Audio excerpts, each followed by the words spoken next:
Golden sun upon the sea, golden sun is over me. Ukulele melody, drifting on a gentle breeze. Let the worries fall away on this slow. Hey, it's Uncle Sully back at you again. I got another wonderful food video for your consumption. This one's about the dangers of cheese. When I started making out this little food series, I use this thing called Notebook LM, and you go in and say, well, what are some of the foods that seniors should avoid? And I thought it was going to say potato chips and sour cream and soda and chocolate bars and ice cream. I don't think the normal stuff you'd like. Oh, of course, I'm going to eat 3 tubs of ice cream when I'm 60 years old and a cholesterol problem. But some of these are like a mystery. The last one I just did, I don't know how they're going to be in order for you guys. It's grapefruit interferes with your medicine?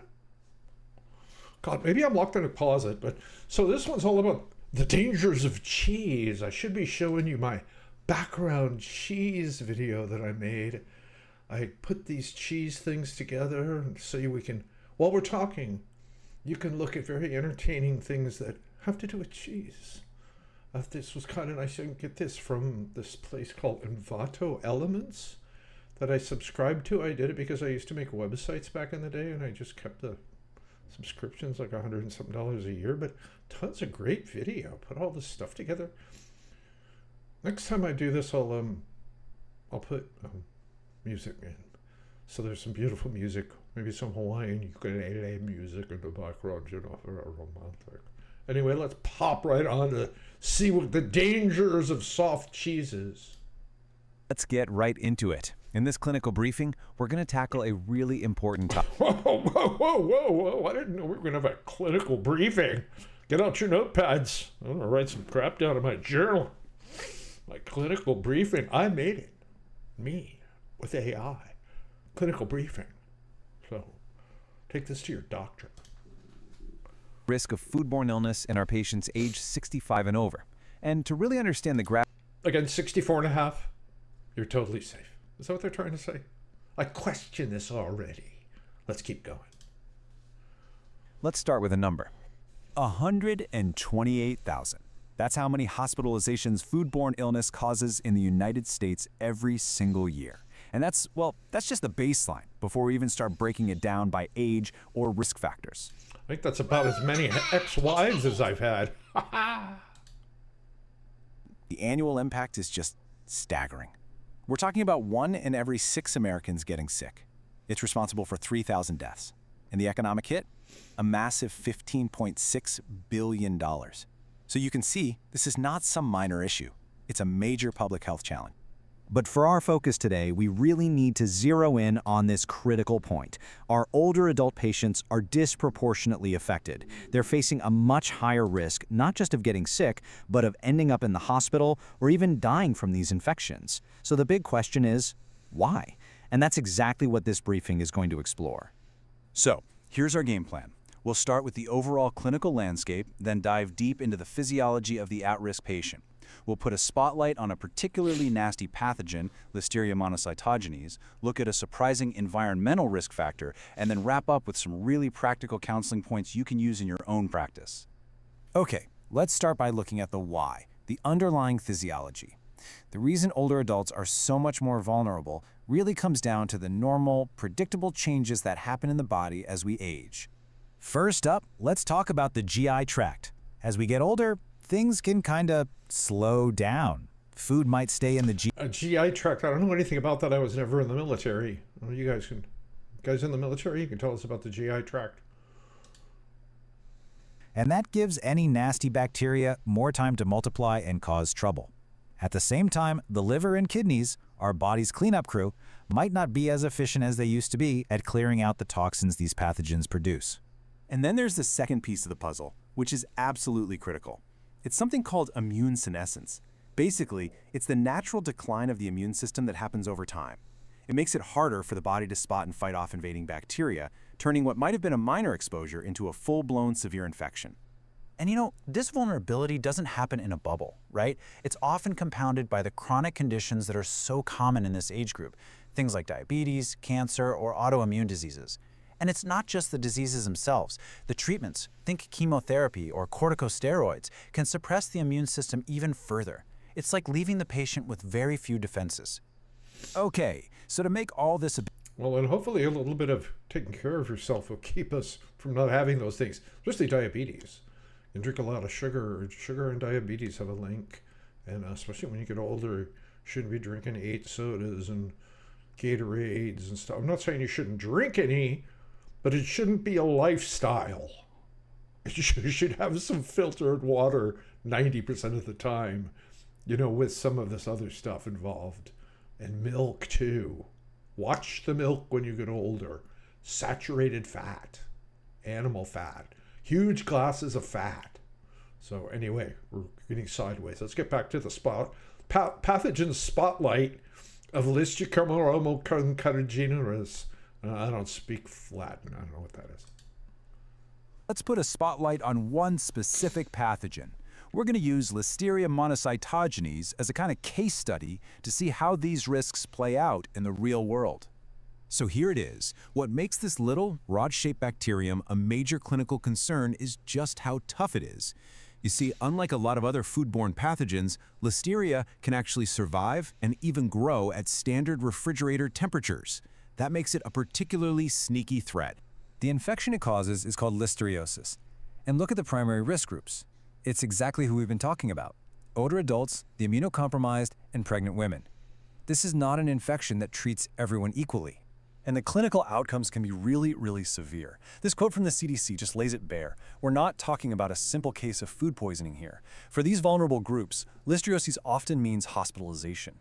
And for those who develop an invasive disease like sepsis or meningitis, the mortality rate is about 1 in 5, a 20% mortality rate. That's a huge deal. From a diagnostic perspective, really, it's getting upsetting. I've only done about 3 or 4 videos, and one of them is you can't have runny eggs, or you're going to get listeria or something and be in the hospital or get the poopies. And then the one I just did before this one is grapefruit is going to mix with your pills that you're taking, your prescriptions, and give you an overdose. Like, this isn't quite where I was going with all of this stuff. There's a lot of lipsocysterias and words that I didn't think were going to be in these videos. Anyway, let's get back to it. Real headache. Just look at that incubation period, anywhere from 3 to 70 days. That makes it incredibly difficult to trace back to the source. The initial symptoms often look like the flu: fever, muscle aches, but in at-risk patients, it can quickly progress to life-threatening complications like sepsis and serious central nervous system infections. So, we've got a vulnerable host and a dangerous pathogen. Again, have you guys heard about this before? Or are they just paranoid? Are we worried about unicorn farts here? I don't know what they're talking about. Anyway, let's get back to it. I'm like, what? Third piece, the environment. And this is where it gets really interesting. A study actually recreated common food storage habits to see what happens to Listeria in a scenario that mimics a real-world kitchen. Basically, the researchers set up a lab to mimic a domestic kitchen. They honed in on refrigerator temperatures, comparing the officially recommended setting with the temperatures they were actually finding in many people's homes. Then they just watched to see how Listeria grew on everyday foods. And here's the crucial comparison. The FDA and other health agencies recommend keeping your fridge at or below 5 degrees Celsius. That's 40 degrees Fahrenheit. But when they surveyed consumers' homes, they found the average temperature was closer to 8 degrees Celsius or 46 Fahrenheit. Now that might not sound like a huge difference, but just wait till you see the impact. And this chart just says it all. It shows the generation time for Listeria. That's how long it takes for the bacterial population to double when it's on soft cheese. At the correct, colder temperature, it took over 32 hours. But at that slightly warmer, common temperature, only 22 hours. That's more than 30% faster growth just from a few degrees of difference. It's huge. So here's the big takeaway from this research, and it's a really important one. Storing food at a slightly too warm temperature is a greater risk for Listeria growth than even storing it for a long time at the correct temperature. Hitting that 40-degree Fahrenheit mark, or lower, is absolutely paramount for patient safety. Okay, so this all brings us to the most practical part of our briefing. How do we translate all this science into clear, actionable advice that we can give to our patients and their families? Let's start with a major culprit: soft cheeses. Think queso fresco, Brie, Feta, that kind. What was the first one he said? Queso Fresco? I don't know. Isn't that a place over by Cabo San Lucas? The really nice beach? And that bar? Oh my God, the tequila shots? Oh. Their high moisture and low acidity create the perfect environment, a perfect breeding ground for Listeria. And here's a point that is so important to communicate. Even if a soft cheese says it's made from pasteurized milk, contamination can still happen after pasteurization during the cheese-making process itself. This table is a fantastic tool for counseling. The idea is to guide patients from these high-risk choices to much safer alternatives. So instead of unheated soft cheeses, you can recommend hard cheeses, like cheddar. Instead of cold deli meats right out of the package, advise them to heat them up until they're steaming hot. That's 165 degrees. Heat up your deli meats? Is this sweeping the nation here of deaths because you don't heat up your sliced turkey? That's a new one on me. For things like pâté or smoked fish, the canned or shelf-stable versions are a much safer bet than the refrigerated ones. Yeah, And it's but really worth taking a moment to clarify. the canned ones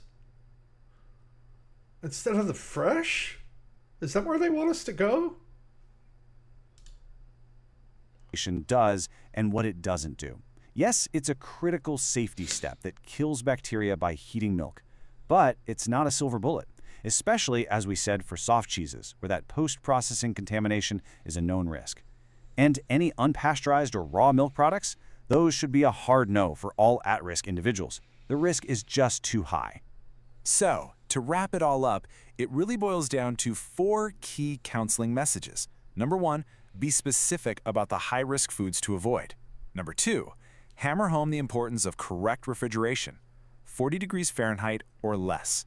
Number 3, reinforce the reheat until steaming rule for deli meats. And finally, number 4, stress basic kitchen hygiene to prevent cross-contamination. And we'll leave you with this question to think about in your own practice. Considering how a few degrees can dramatically change the risk profile, could the temperature of your patient's refrigerators be the most significant? Of your patient's refrigerators? What about my refrigerator? He said your patient's, like we're talking to a doctor. This is Uncle Sully, not Dr. Uncle Sully. Risk factor you could be addressing. There we go. Notebook LM. Really cool. Really cool. This Notebook LM, and it's free. You can do a lot of research. You can go in and say, show me the last discoveries in Egypt for the last 6 months. And you can make a little slideshow just like this. Or you can make infographics. It's very cool. It's a very cool little AI dealio. So it's really actually easy to do too. So maybe I'll actually make a video on that. Gotta figure out how to use this software to record the screen and do stuff online. I think I know how to do it. I just haven't done it so far. I'm just learning what I need to do what I need to do. So anyway, was that any good for you people? I don't know. What you have problems? I guess maybe if people are having problems, tummy problems, and you're like, you don't know why, you can leave out the Brie and the Cocos, Frocos, or whatever other cheeses he's talking about. Boy, I love good cheese though, but I live in Maui, so it's not like that. Doesn't pour out of the pores. It doesn't come out of the pores of Maui. That's not one of the things. It's mangoes and papayas and coconuts and that kind of stuff. So anyway, I hope you got a little bit out of this, and we had a little laugh and we joked a bit. So anyway, thank you so much for joining us, joining me. And come on to the next one. I still got a few more of these food videos to do, and then we'll do maybe a hearing aid. We'll talk about some hearing aids because I have hearing problems, dietary problems. I'll tell you about some of the stuff that I take, and maybe recommend some stuff. We'll see what goes on. Anyway, Thanks for joining us. Aloha. Golden sun upon the sea. Golden sun is over me.